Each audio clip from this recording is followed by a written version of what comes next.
हिमाचल विधानसभा के उपचुनावों के मतदान के लिए बस एक दिन शेष है और कांग्रेस और बीजेपी दोनों की ही धड़कनें तेज होगी कि आखिर अब इन चुनावों में विजय कौन होगा।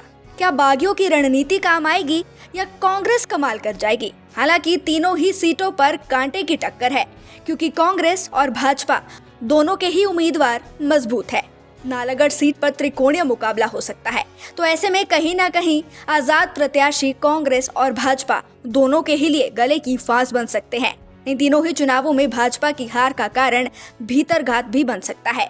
भाजपा के तीनों सीटों पर निर्दलीय पूर्व विधायकों को टिकट दिया गया है।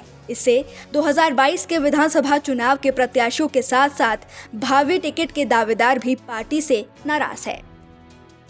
भाजपा को देहरा और नालागढ़ सीट पर भीतरघात की आशंका ज्यादा है।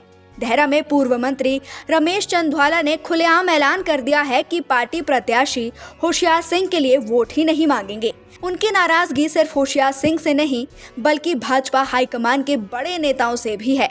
नाराज ध्वाला ने कहा है कि भेड़ की खाल में भेड़िए ने उनके साथ जो किया है उसकी पाई पाई वो लेंगे। भाजपा के कई नेताओं ने ध्वाला को मनाने की कोशिश भी की लेकिन वो नहीं माने, इसलिए उपचुनाव में उनकी नाराजगी भाजपा के लिए परेशानी का सबब भी बन सकती है। उधर नालागढ़ सीट पर भाजपा के सह मीडिया प्रभारी हरप्रीत सिंह पार्टी से बगावत करके निर्दलीय चुनाव लड़ रहे हैं। उनके चुनाव लड़ने से भी भाजपा को यहाँ भी भीतरघात का डर है। हरप्रीत सिंह को भाजपा हल्के में नहीं ले रही है क्योंकि वो 3 बार के बीजेपी के पूर्व विधायक एवं दिग्गज नेता हरि नारायण सैनी के भतीजे हैं। हरप्रीत सिंह के चुनाव लड़ने से कांग्रेस को बहुत ज्यादा उम्मीद है। ऐसे में बीजेपी अगर नालागढ़ में अपने कैडर को एकजुट नहीं रख पाई तो यहां पार्टी को नुकसान उठाना पड़ सकता है। इसी तरह 2022 के चुनाव में बीजेपी प्रत्याशी लखविंदर राणा का इशारा भी बीजेपी की जीत हार की पटकथा लिखेगा। हालांकि बीजेपी नाराज लखविंदर राणा को मनाने में कामयाब रही मगर उनके समर्थकों में नाराजगी है। हमीरपुर में भी बीजेपी को भीतरघात का डर है। निर्दलीय एवं पूर्व विधायक आशीष शर्मा को टिकट देने से बीजेपी के कई नेता अंदर खाते नाराज है।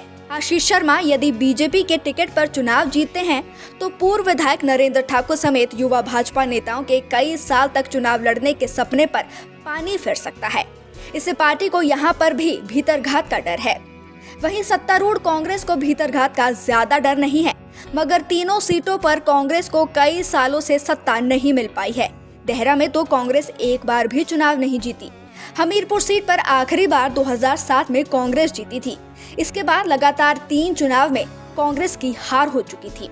हालांकि नालागढ़ सीट पर 2017 में कांग्रेस के लखविंदर राणा जरूर जीते थे मगर 2022 में भी वो भाजपा में शामिल हो गए। इससे नालागढ़ में कांग्रेस की राह आसान नहीं है।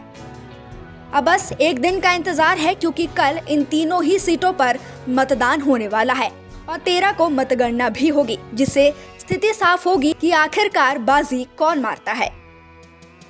Nation speaks bureau report.